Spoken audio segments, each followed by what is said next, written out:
Hello all, my name is John, and you're watching Tattooner, the channel where we explore art, music, and the creative process. Today on Tattooner, we begin a new series, which I have named Images. I'm calling it that for two reasons. One, the word images covers a very broad range of possible subjects, which is what we want. And two, the word images lends itself to thumbnail design really beautifully. If you consider that it's only 6 letters, it's very readable even when in small display, like on a phone or something. So we're calling it Images to keep it simple and to catch everyone's eye, because that's the goal of the channel. So please like and subscribe, support the channel, tell all your friends, family, get everybody over here to Tattooner, because things are happening, and we're not slowing down. We're not slowing down. So, in this series, we will be exploring many different aspects of the subject of images and how we create them. I will review with you different techniques I like to use, different approaches I like to take. Also, I'll show you a lot of my work, and we can take certain pieces and dissect them, which I'd like to do, go into some detail about their origin, as I have been trying to develop here at Tattooner. The idea that you're watching an artist in the process of living his life, and allowing you to see, as it were, how it happens on a day-to-day level, close to the ground, or at least close to the surface where the art is made, or where the music is played. As you know, music is our other passion here at Tattooner. So anyway, we're going to stay focused on the images today, and the thing I want to start with, of course, I think very appropriately, is an introduction to sketchbooks.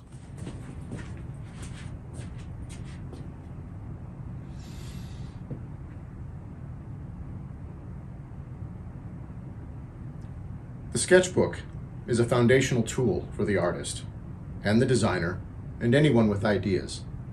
The sketchbook is where you explore those ideas, where you figure out what works and what doesn't. It's where you make a mess, you tear out pages, you crumple them up. Or, if you're more honest, you keep the pages, you keep everything. That's their purpose. The spiral binding of the sketchbook is your documentarian. It's your record keeper, and it looks after your progress for you. There are sketchbooks that are available these days that have perforated pages that allow you to tear them out. I don't believe in that. I think that the work you do in the sketchbook is meant to stay in the sketchbook. It's part of a developmental exercise for young artists. It's part of a design and a consistency exercise or regime for accomplished artists. And finally, it's a journal of your progress and your experience. And you want to be able to go back and reference when things happened and how you did, both for enjoyment and for professional reasons. And a sketchbook that can have the pages torn out easily invites ego. It invites you to take the best work out and do something else with it.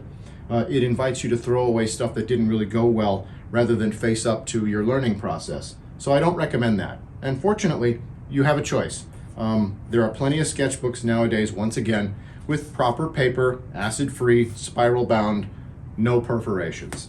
All right, so as you see, I have some sketchbooks here, but I also have my basic tool set that I use to work in them, and I want to go over it with you very quickly.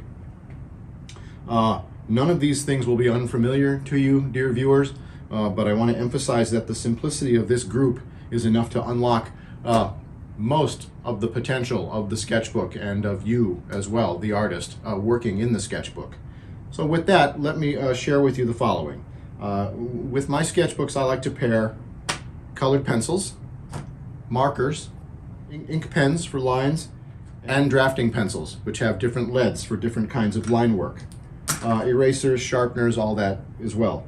Here you have a cutting mat, simple cutting mat with an X-Acto knife with a Gripster blade, G-R-I-P-S-T-E-R, Gripster. That's the handle you want. And standard number 11 blades. Buy a whole box, change your blade often. You don't want to work with dull blades. Moving on, you have here an airbrush. This is an Iwata dual action airbrush. These are liquid color mediums, and here's a heavy body medium, metallic copper, or bronze in this case, for various uses. Here you have simple steel ruler, triangle, French curve, circle template, all kinds of templates out there. This is for drafting and technical drawing when you're doing stuff that's very specific and formal, like if you're designing a product or something. Okay, so again, sketchbooks here. This is a 7 by 10. This is a 9 by 12. This is an 11 by 14. Sizes go up to 18 by 24, then 24 by 36, I believe, and so on.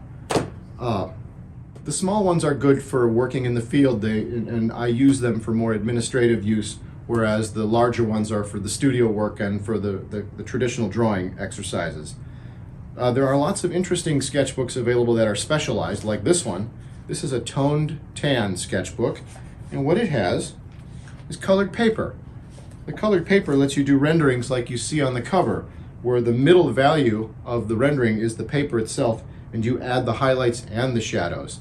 Most sketchbooks with their white paper, it's pretty much all shadows. These are a nice change of pace that are a lot of fun to work with. Now, additionally to the sketchbooks and the tools and the rendering tools, the markers and the colored pencils, there are two other materials I highly recommend. One, graph paper or grid paper. This is paper with a blue grid, a set of lines, vertical and horizontal, that let you do nice, clean, square sketch work that keeps things nice and organized for you visually, until you're ready maybe to transfer to some drafting. Also, I have here, and this goes, I think, largely without explanation, tracing paper. Tracing paper is endlessly useful for taking a jumble of lines and unclear ideas and doing a nice clean tracing of the part you want, and you can transfer it to your next layer. When you have done all that and your ideas are developed and you know what you want to do and you're ready to step up to the next level, it's time to leave the sketchbook behind, actually. And at that point, you want to choose a new medium, a new surface to do your work on. Now, there's a whole world of surfaces available, and we'll explore those in other videos. But in terms of your first step from sketchbook, off sketchbook, to something else, I recommend Bristol. Bristol is basically thick paper, very high quality paper that, as you can see, comes out of the binding nice and cleanly, like it's meant to, because it's meant for finished work that goes up on the wall or on the desk of the client or what have you. It's beautiful stuff. The surface is really smooth and nice. There are different kinds of Bristol for different uses, but the point is, this is very high quality material that's ready for you when you've done your due diligence in your sketchbooks and developed your ideas properly. This is where you want to take your work to next. So what I recommend is go out and buy a sketchbook. Buy whatever one you like, whatever size you like. You don't have to go grab all this stuff at once, but maybe get a basic set of colored pencils, a few markers, a couple of drafting pencils, and maybe your favorite 1 or 2 templates.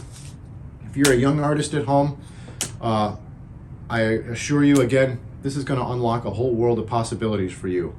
If you're an adult who's maybe looking for something to do, new hobby, wants to get back to some creative work that maybe you used to do more of in the past, same answer. These basic tools will unlock your potential, and you'll be glad you got your hands on them.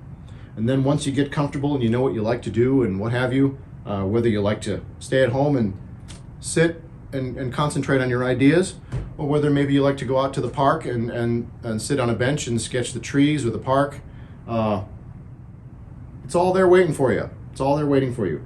And your trusty companion and your reliable ally in that journey is your sketchbook. So, my sketchbook work, I would say, properly speaking, evolved around the end of high school. By the time I was a senior in high school, I had been introduced by my art teacher, Mrs. Burke, whom I loved, to all the basic concepts in the adult world of art making, and certainly the one that I gravitated probably toward the most strongly at that time. Well, there were 2, drafting to some degree and the sketchbook. The sketchbook was a playground. The sketchbook was basically like a school notebook, except it's one where I didn't have to take notes or pay attention to anybody else. I was the teacher and the student and the class, all in one guy and in one book. So sketchbooks had an immediate appeal to me that were both relatable to my everyday world as a 15-year-old kid, but also was a doorway, clearly a portal to another dimension.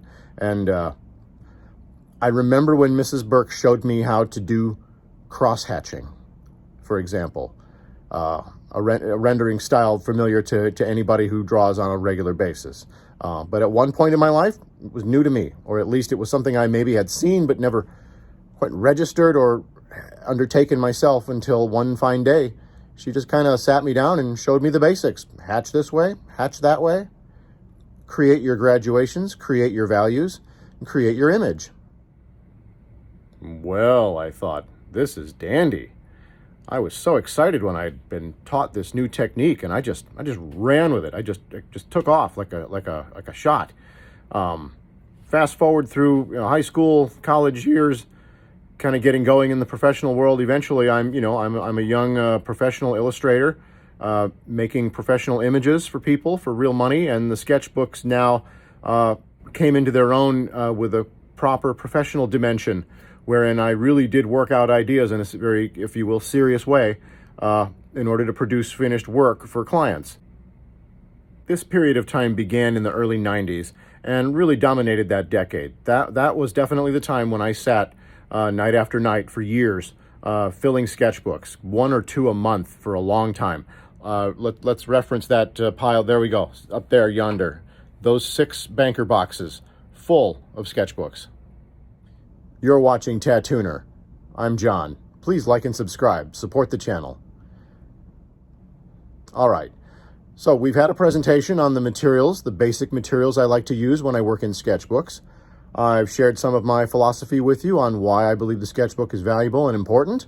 You want them in your life. If you're an artist, if you're a creative person, the sketchbook is your friend, and you want to have a good relationship with them. Okay? So with that, I would love to now show you a series of images from my sketchbooks. These are going to be primarily finished images. We'll call them successful images, if you will, because of course sketchbooks are meant to be messy and uncertain. But here and there, when you really nail it, boy, it's a good feeling. It's another reason why you got to have them, because they're so fun when they work.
right, everybody.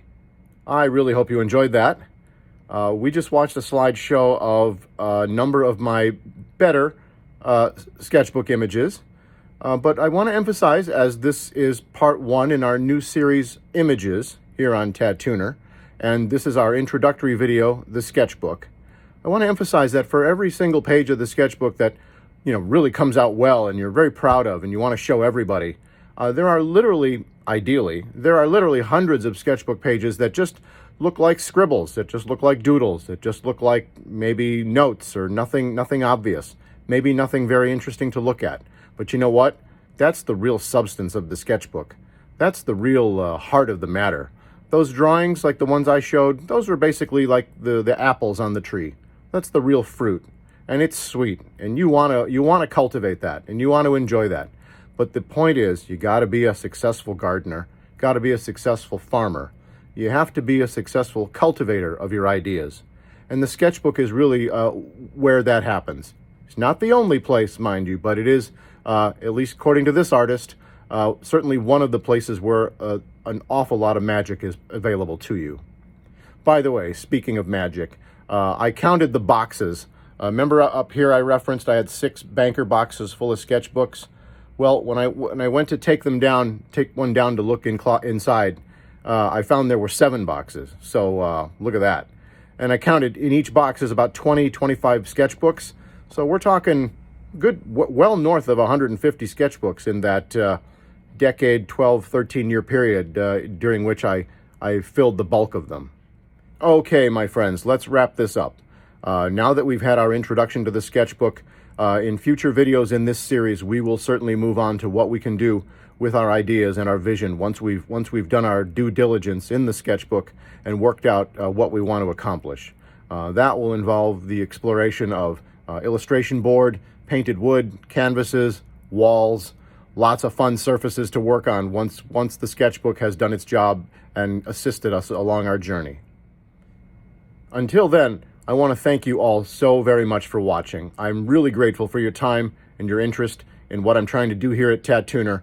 I hope you will please like and subscribe and help me make it something we can share with the whole world. So once again, do hurry back for the next video here on Tattooner, where we will explore art, music, and the creative process. Until next time, my name is John. This is Tattooner, and I do hope each and every one of you will please be well.